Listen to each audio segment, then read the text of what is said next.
ప్రాచీన భారతదేశంలో అద్భుతమైన రాజ్యం అయోధ్య.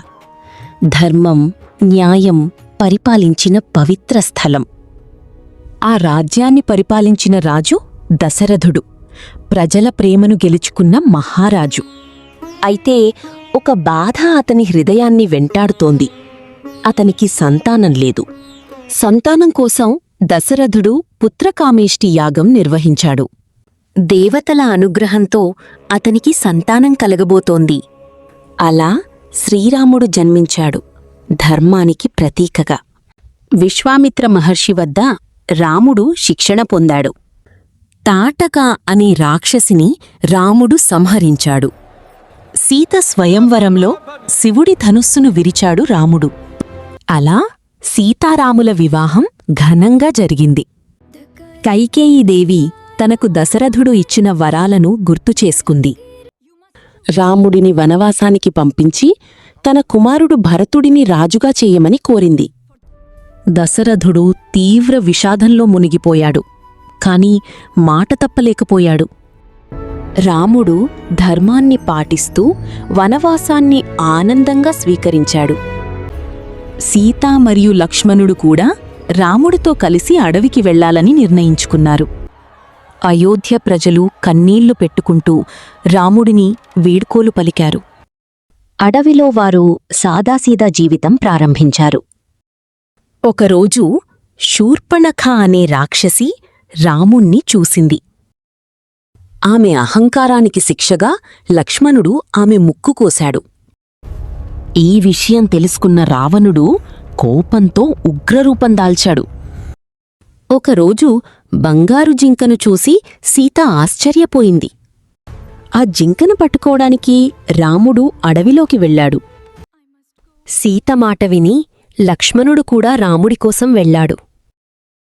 ఆ సమయాన్ని ఉపయోగించుకుని రావణుడు సీతను అపహరించాడు. జటాయువు ధైర్యంగా రావణుణ్ణి ఆపేందుకు యుద్ధం చేశాడు.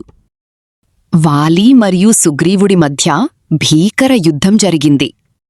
వీరంగా యుద్ధం చేసిన జటాయువు చివరకు నేలపై పడిపోయాడు. రాముడు జటాయువును చూసి తీవ్రంగా కలత చెందాడు.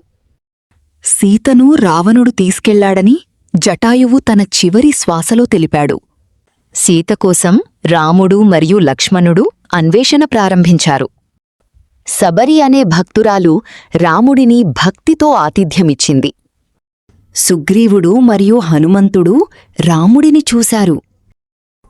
హనుమంతుడు రాముడిని కలుసుకుని తన భక్తిని తెలియజేశాడు. రాముడు సుగ్రీవుడితో స్నేహం చేసి సహాయం కోరాడు. వాలి మరియు సుగ్రీవుడి మధ్య భీకర యుద్ధం జరిగింది. రాముడు వాలిని సంహరించి సుగ్రీవుడికి సహాయం చేశాడు. వానర సైన్యం సీత కోసం సిద్ధమైంది. సీతను వెతకడానికి హనుమంతుడు బాధ్యత తీసుకున్నాడు. హనుమంతుడు సముద్రాన్ని దాటి లంకవైపు దూకాడు. లంకనగరం బంగారు కాంతులతో మెరిసిపోతూ కనిపించింది. హనుమంతుడు రహస్యంగా లంకలోకి ప్రవేశించాడు. ఇప్పటివరకు చూసినందుకు ధన్యవాదాలు. తర్వాతి భాగంలో కథ మరింత ఆసక్తికరంగా కొనసాగుతుంది. అందుకే మా ఛానల్ను ఫాలో అవుతూ ఉండండి. తదుపరి భాగంలో రామసేన సముద్రాన్ని ఎలా దాటుతుంది? లంకలో యుద్ధం ఎలా ప్రారంభమవుతుంది? నెక్స్ట్ ఎపిసోడ్లో రామసేతు నిర్మాణం మరియు లంకపై మహాయుద్ధం ప్రారంభం. ఇక ముందేంటి? రావణుడి అంతం దగ్గరపడుతోంది. కాని యుద్ధం ఇంకా మిగిలే ఉంది. నెక్స్ట్ పార్ట్లో యుద్ధమే యుద్ధం. ధర్మం కోసం జరిగే ఈ మహాయుద్ధం తదుపరి భాగంలో మీకోసం సిద్ధంగా ఉంది.